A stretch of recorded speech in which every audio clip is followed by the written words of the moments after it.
America की आर्थिक strike पर चीन की धमकी, जहां ईरान के साथ अपना सहयोग जारी रखा जाएगा। और चीनी विदेश मंत्रालय के प्रवक्ता लिन जियान का यह बयान, आर्थिक युद्ध से टकराव का हल नहीं निकलेगा। चीन ईरान के तेल का सबसे बड़ा खरीदार है।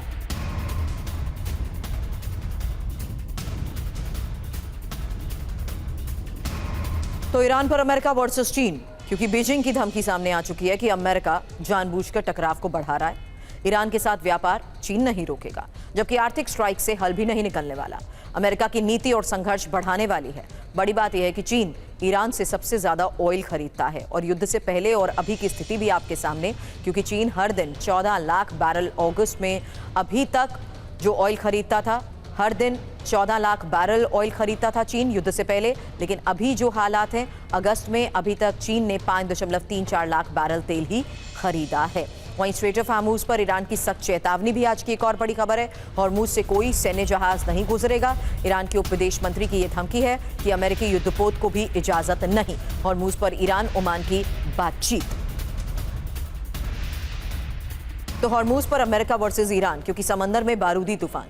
तेहरान की चेतावनी है कि हार्मुज से कोई सैन्य जहाज नहीं गुजर सकता, जबकि ये शर्त अमेरिकी युद्धपोत पर भी लागू होगी। सिर्फ कमर्शियल जहाज हार्मुज से गुजर सकेंगे। बड़ी बात यह है कि अमेरिका की 5th फ्लीट का मुख्यालय बहरीन में है और ईरान की शर्त से अमेरिका को दिक्कत हो सकती है। ऐसे में सवाल ये कि आगे क्या होगा, क्योंकि अमेरिका ईरान की शर्त मानने से इनकार करेगा और अमेरिका और ईरान के बीच टकराव इसी वजह से और बढ़ सकता है। अब स्ट्रेट ऑफ हार्मुज पर ट्रंप ने भी बड़ा दावा कर दिया कि हार्मुज से सारी बारूदी सुरंगें हटाई गई हैं। अब अमेरिकी नेवी ने माइंस को हटा दिया है। सभी माइंस को हटाने का अमेरिकी दावा, और हार्मुज से अब सभी ऑयल टैंकर्स निकलेंगे। तो स्ट्रेट ऑफ हार्मुज पर किसका नियंत्रण, ये बड़ा सवाल इसलिए क्योंकि समंदर से नई जंग को लेकर दावा, और ये ट्रंप के 5 दावे सुनिए। नेवी ने हार्मुज में सीक्रेट ऑपरेशन चलाया है। दावा यह कर रहे हैं कि हार्मुज में जहाजों के रास्तों से माइंस को हटा दिया गया है और माइन हटाने की जानकारी ईरान को भी दी गई है। स्ट्रेट ऑफ हार्मुज में शिप के लिए अब रास्ता सुरक्षित बनाया गया है। स्ट्रेट ऑफ हार्मुज में ईरान का कब्जा कमजोर हो चुका है। हालांकि ये दावा डोनाल्ड ट्रंप कर रहे हैं और धमकी दे रहे हैं कि हार्मुज में माइन बिछाने वाले जहाजों को नष्ट करेंगे। अब किसके दावे में कितना दम, ये इसलिए एक और बड़ा सवाल क्योंकि ईरान ने भी हार्मुज पर नियंत्रण का दावा कर रखा है, जबकि ईरान ये भी कह रहा है कि सैन्य जहाजों के लिए हार्मुज बंद रहेगा। और अमेरिका दावा कर रहा है कि माइंस हटा दी गई हैं और स्ट्रेट ऑफ हार्मुज से अब जहाज गुजर सकेंगे। लेकिन अमेरिका के आर्थिक प्रतिबंध पर भी अब ईरान को जवाब मिला है। हार्मुज स्ट्रेट में एक और ऑयल टैंकर पर हमला हुआ है। ओमान तट पर ऑयल टैंकर को टारगेट किया गया। धमाके से शिप का इंजन रूम क्षतिग्रस्त हो गया। IRGC पर हमले का शक है।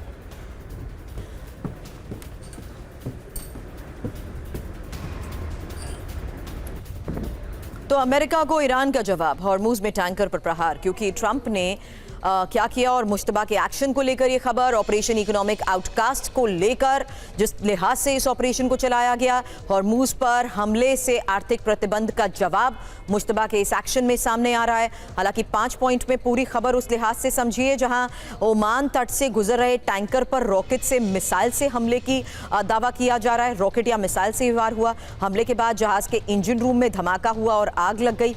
यहां तक कि ऑयल टैंकर पर हमले में किसी के हताहत होने की कोई जानकारी तो नहीं है, लेकिन यूके मैरिटाइम ट्रेड ऑपरेशंस ने ऑयल टैंकर पर हमले की पुष्टि की है।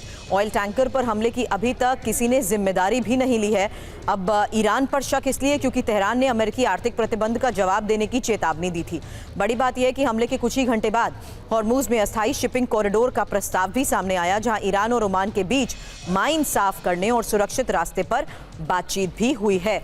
लेकिन अब एक और इंफॉर्मेशन आपके सामने रखते हैं। ये बताते हैं कि हार्मुज में अब तक कब कब हमला हुआ है, कितने हमले हो चुके हैं, और आज के इस हालात में अमेरिका और ईरान दोनों स्ट्रेट ऑफ हार्मुज पर नियंत्रण का दावा भी कर रहे हैं। लेकिन हार्मुज से विनाश की खबर उस लिहाज से समझिए जहां अभी तक 68 हमले हो चुके हैं, 20 नाविकों की मौत हो चुकी है, जबकि 35 घायल बताए जा रहे हैं। ईरान की सख्ती का असर ये देखिए, जहां नियम उल्लंघन पर 45 टैंकर ब्लैकलिस्ट ईरान कर चुका है और हॉर्मूज और रेड सी की यात्रा अब खतरनाक बन चुकी है।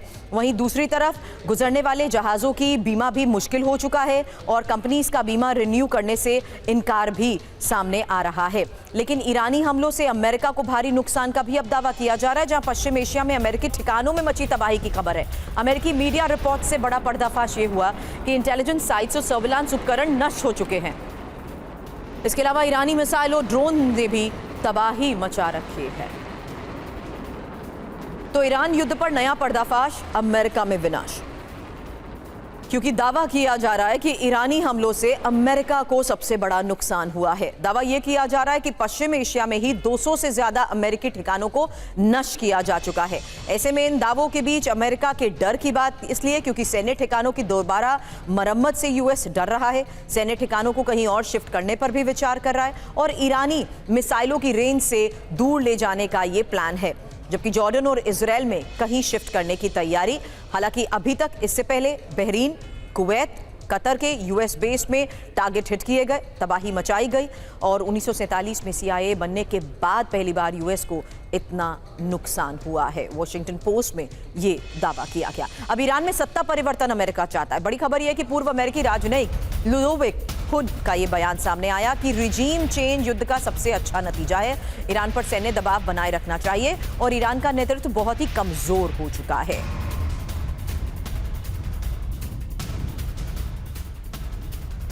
तो ईरान पर अमेरिकी रणनीति का पर्दाफाश, जहां मिड टर्म चुनाव तक ईरान पर हमले नहीं और मिड टर्म चुनाव के बाद ईरान पर हमले संभव। फिलहाल ईरान पर दबाव बनाए रखने की रणनीति और एक्सियोस की रिपोर्ट में इसी रणनीति को लेकर दावे किए जा रहे हैं, जहां डोनाल्ड ट्रंप के मिशन नवंबर के बारे में एक्सक्लूसिव इंफॉर्मेशन, क्योंकि रिपोर्ट दावा कर रही है कि नवंबर तक ईरान पर आर्थिक दबाव अमेरिका जारी रखेगा और नवंबर में मिड टर्म चुनाव के बाद ईरान पर हमले भी संभव है। मायने इस लिहाज से समझिए जहां ईरान युद्ध की वजह से ही अमेरिका में महंगाई बढ़ने का भी डर है।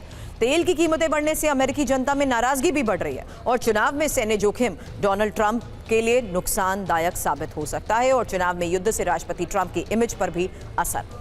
जबकि चुनाव के बाद मिड टर्म में ट्रंप को अच्छी सफलता मिली तो युद्ध संभव है। बड़ी बात यह है कि मिड टर्म चुनाव के बाद अगला चुनाव 2028 में होगा।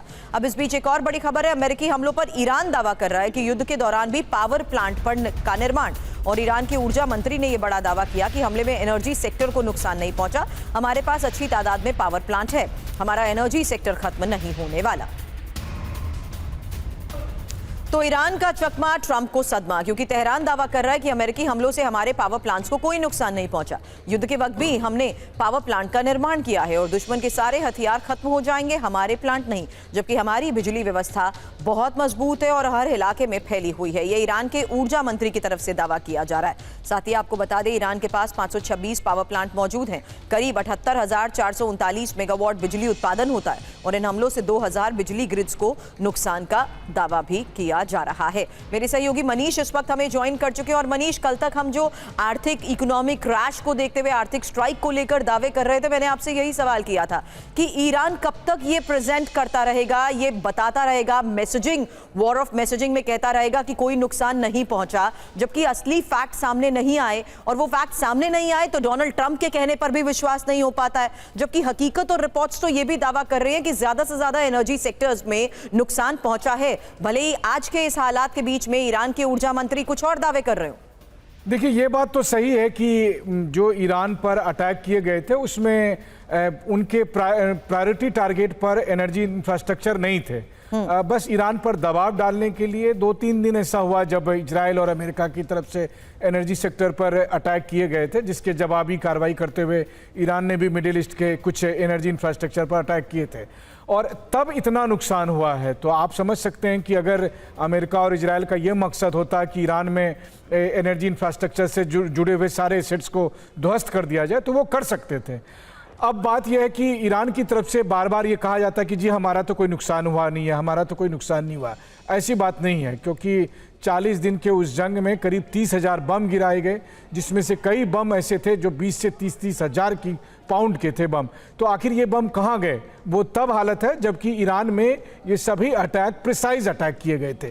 ठीक है, बहुत सारे पहाड़ की कंदराई पहाड़ को नुकसान नहीं पहुंचा, लेकिन तेहरान को या फिर बुशहर को या बंदर अब्बास में जो क्रिटिकल इंफ्रास्ट्रक्चर थे उन सबको काफ़ी नुकसान पहुंचा है।